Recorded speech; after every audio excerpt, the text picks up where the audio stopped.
Alright, so here's our velocity time graph. So velocity here, notice we do have some positives and negatives this time. And I'm going to now ask you to find the slope again, and also we're going to talk about the meaning of this. So let's find the slope first. Let's go 0 to 2. So again, we're doing delta y over delta x. Our delta y this time is going to be 20. Now this is a velocity, so the units are meters per second, minus 0 meters per second, divided by 2 seconds. 2 seconds minus 0 seconds.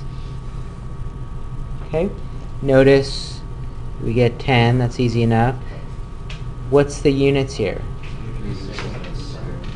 Meters per second per second. Okay, so that should be a hint to you. What are we actually finding here? Acceleration. So the slope of a velocity time graph tells us the acceleration.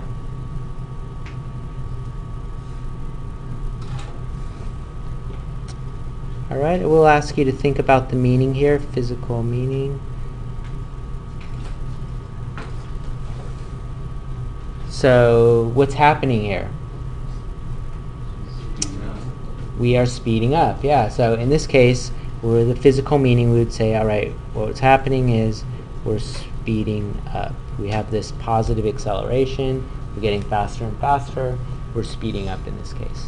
Okay, and you can see from the graph, right? Every second, here we started at 0. After 1 second, we're moving 10 meters per second. After 2 seconds, we're moving 20 meters per second. So we keep getting faster and faster. Alright, why don't you go ahead and do it for all of them, please? And think of the physical meaning for all of them also.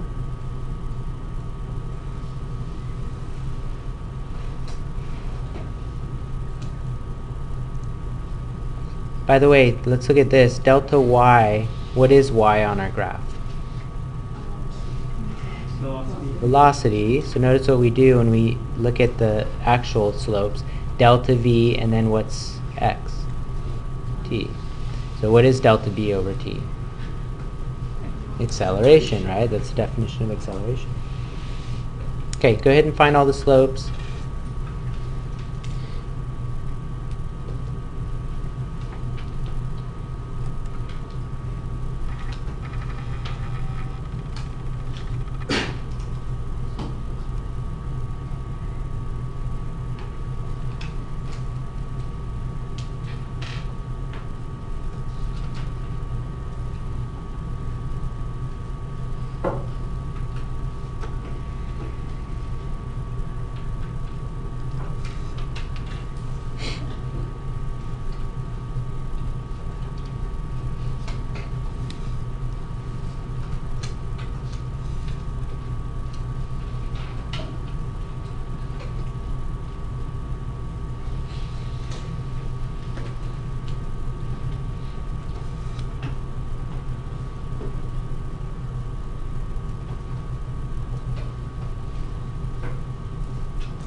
Alright, so 2 to 3, you should have gotten 0.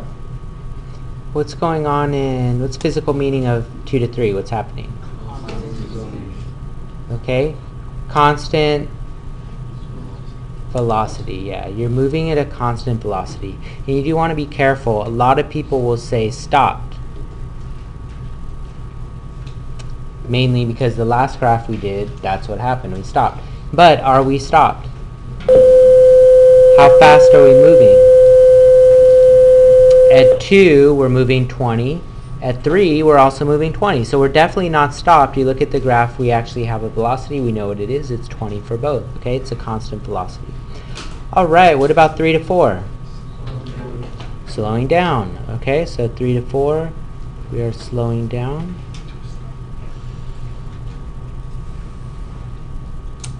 And what about 4 to 5? Okay, 4 to 5 is tricky because you have this negative here and it's slowing down, and you also have this negative here, but we're now speeding up, yeah. So even though They're both negative numbers. In this case, we're slowing down. In this case, we're speeding up. How is that possible? Because we changed our direction. And in this case, we're slowing down forward. In this case, we're speeding up backward. Okay. In fact, look at the graph. What happens? What happens at 4 seconds? We're at 0 velocity, so we have stopped, right? So our car, or whatever it is slowing down, slow, slow, slow, reaches 0, and then what happens? He goes in reverse. So he's actually speeding up backwards in this case. So negative slope, negative slope. So once again, remember, negative slope does not have to mean slowing down. Sometimes slowing down, sometimes speeding up. Okay, let's just continue this. We're speeding up in what direction here? Forward. And we're at a constant velocity in what direction? Forward also. So notice, you can tell we're forward because we have positive velocity. That tells us we're forward. And when we have negative velocity, that tells us we're backward.